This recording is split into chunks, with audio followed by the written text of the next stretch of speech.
Subscribe कीजिए हमारे channel को और बेल आइकन को प्रेस कीजिए हमारा हर वीडियो सबसे पहले देखने के लिए। हेलो गाइस, आज हम लेकर आ रहे हैं क्लास 12th का पहला वीडियो जो कि मैक्रो इकोनॉमिक्स टॉपिक से रिलेटेड है। जैसे कि आज हम कोशिश करेंगे कि आपको एक बहुत ही सहज तरीके से समझाने की कोशिश करें। तो आइए आज हम कुछ नया सीखते हैं।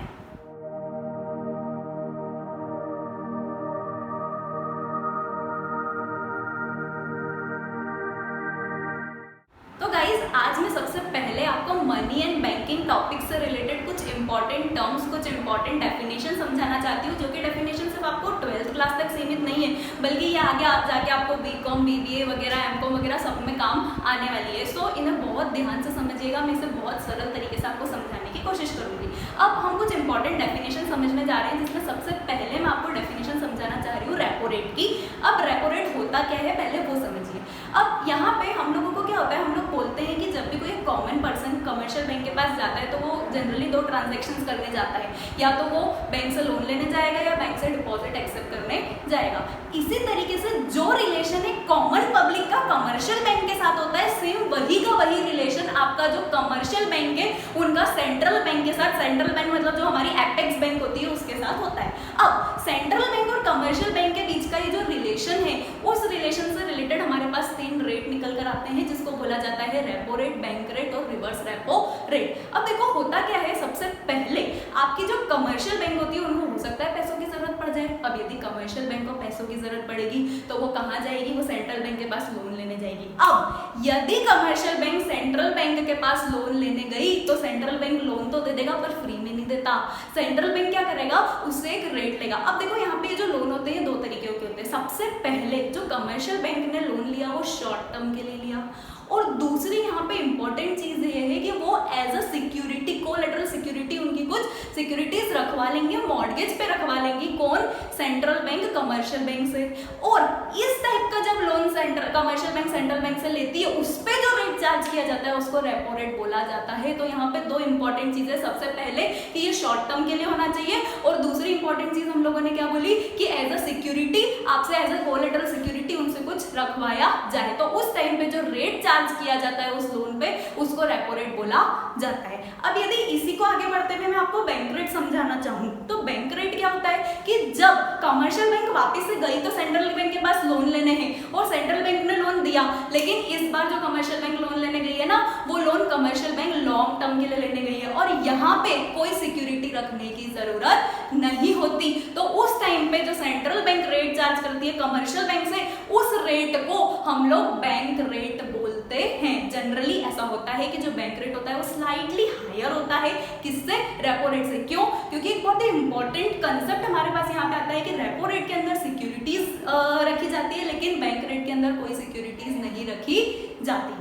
अब इसके बाद हम लोग एक और कंसेप्ट समझना चाहेंगे जिसको बोला जाता है रिवर्स रेपो रेट।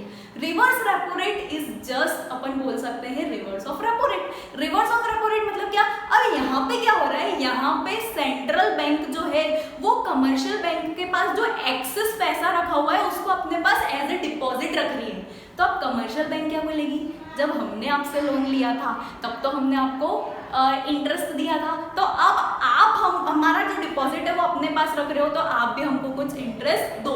तो जिस रेट से सेंट्रल बैंक कमर्शियल बैंक को इंटरेस्ट देती है उस रेट को रिवर्स रेपो रेट बोला जाता है। जस्ट टाइप ऑफ कि यहाँ पे हम लोग हमारी जो एक्सेस मनी पड़ा हुआ है वो हम लोग मतलब कमर्शियल बैंक सेंट्रल बैंक के पास रख रही है और उसके बदले में सेंट्रल बैंक उनको कुछ इंटरेस्ट चार्ज कर रहा है। तो यहाँ पे ये 3 इंपॉर्टेंट कंसेप्ट हमारे पास आते हैं जिसको बोला जाता है repo rate, reverse repo rate और बैंक रेट। अब इसके अलावा हमको मनी एंड बैंकिंग में कुछ और इंपॉर्टेंट टर्म्स जानना जरूरी है, तभी हम इस चैप्टर को ढंग से समझ पाएंगे। तो सबसे पहली टर्म वापस से मैं आपके पास सामने लेकर आ रही हूँ, जिसको बोला जाता है कैश रिजर्व रेशियो।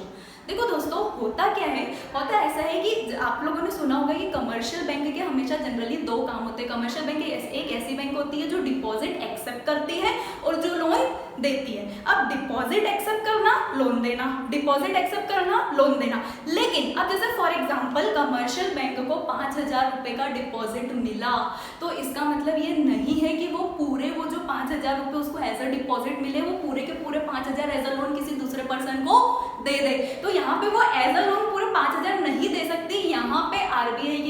रेगुलेशंस बीच में आते हैं related to CRR, SLR, LRR।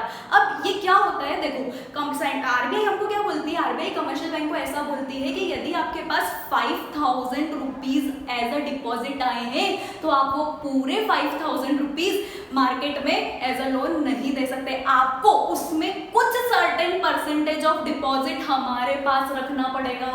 तो CRR क्या होता है, it is a debt percentage of deposit that commercial bank is required to keep with central bank. मतलब यहाँ पे उस डिपॉजिट का वो सर्टेन परसेंट उसको किसके पास रखना पड़ेगा, सेंट्रल बैंक के पास रखना पड़ेगा। और ये जो सर्टेन परसेंट है ना, ये कितना है, ये बार बार आरबीआई नोटिफाई करती है और ये चेंज होता रहता है, मतलब ये हमेशा सेम नहीं होता। अब ये तो बात हुई CRR की। इसके बाद यदि मैं बात करूं SLR, तो SLR is that percentage of deposit that commercial bank is required to keep with themself. मतलब ये उसको आरबीआई के पास जाके रखने की जरूरत नहीं है, ये वो अपने पास ही रख सकती है। अब यहाँ पे जब वो अपने पास रखते हैं ना, तो जरूरी नहीं है कि कमर्शियल बैंक उसको अपने पास कैश के फॉर्म में रखे। कमर्शियल बैंक चाहे तो उसको अपने पास कैश के फॉर्म में भी रख सकती है, कमर्शियल बैंक चाहे तो उसको अपने पास गोल्ड के फॉर्म में भी रख सकती है, और कमर्शियल बैंक चाहे तो उसको अपने पास अनएनकम्बर्ड अप्रूव्ड सिक्योरिटीज के फॉर्म में भी रख सकती है। तो इस तरीके से हमारे पास दो रेशो आ गए, जिसको बोला जाता है cash reserve ratio and statutory liquidity ratio. इसके अलावा हमारे पास कुछ रेशोज और होते हैं, जैसे कि legal reserve ratio. Legal reserve ratio is that percentage of deposit that commercial bank is required to keep either with themself और विद द सेंट्रल बैंक। मतलब आई कैन से कि it is like a mixture of CRR and SLR, cash reserve ratio and statutory liquidity ratio. इसके अलावा हमारे पास एक और चीज होती है जो जनरली आपको एट अ 12th लेवल नहीं भी पता होगी तो कोई बहुत बड़ी बात नहीं है, बाकी ठीक है, इंपॉर्टेंट चीज है। क्या है वॉल्ट कैश? वॉल्ट कैश का मतलब क्या होता है, वॉल्ट कैश का मतलब क्या होता है कि आपकी जो कमर्शियल बैंक है उसने CRR निकाल के रख दिया, उसने SLR निकाल के रख दिया। अब अभी भी कमर्शियल बैंक क्या सोचती है कि नहीं यार, हम लोगों को फ्यूचर में कभी पैसों की जरूरत पड़ गई, क्यों सेंट्रल बैंक के पास लोन लेने जाना। हम लोग क्या करते हैं कि कुछ पैसा अपने हिसाब से निकाल के रख लेते हैं और फिर वो बचा हुआ जो पैसा है वो एज अ डिपॉजिट देते हैं। तो वो जो कुछ पैसा अपने पास एक्स्ट्रा में निकाल के रख लेते हैं ना, उनको वॉल्ट कैश बोला जाता है, जो उनको इमरजेंसी के टाइम पे मदद करता है। तो इस तरीके से मैंने आपको कुछ इंपॉर्टेंट टर्म्स बताई मनी एंड बैंकिंग चैप्टर से रिलेटेड। तो कुछ टर्म्स तो मैंने आपको लोन से रिलेटेड बताई, जो सेंट्रल बैंक और कमर्शियल बैंक के आपस का मामला है, जैसे कि repo rate, reverse repo rate और बैंक रेट। और कुछ मैंने आपको टर्म्स इस तरीके से बताई कि यदि आपकी जो कमर्शियल बैंक है उसके पास कोई डिपॉजिट आया तो वो डिपॉजिट को वो एज अ लोन पूरा नहीं दे सकती, बल्कि उसको कुछ परसेंटेज ऑफ अमाउंट अपने पास रखना पड़ता है। तो उससे रिलेटेड हमारे पास CRR है, SLR है, LRR है एंड वॉल्ट कैश है।